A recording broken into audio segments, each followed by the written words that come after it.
بسم اللہ الرحمن الرحیم۔ السلام علیکم ورحمۃ اللہ وبرکاتہ۔ ابن القیم رحمۃ اللہ نے فرمایا، 3 چھپے ہوئے دکھوں کے چھپے ہوئے علاج۔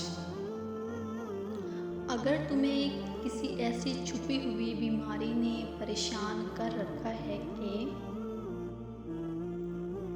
جسے صرف اللہ ہی جانتا ہے، تو تم یوں چھپ کر صدقہ خیرات کرتے رہا کرو جسے صرف اللہ ہی جانتا ہو۔ اگر تمہیں کسی ایسے چھپے ہوئے غم نے نڈھال کر رکھا ہے کہ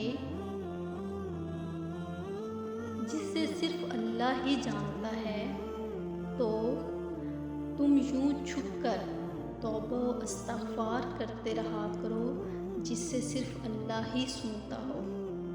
سبحان اللہ۔ اگر تمہیں کسی ایسے صدمے نے ہلکان کر رکھا ہے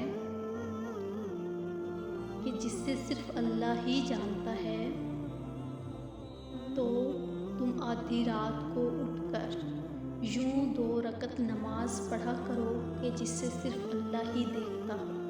اللہ تعالیٰ سے دعا ہے کہ اللہ تعالیٰ ہم سب کے لیے آسانیاں پیدا فرمائے۔ آمین ثم آمین۔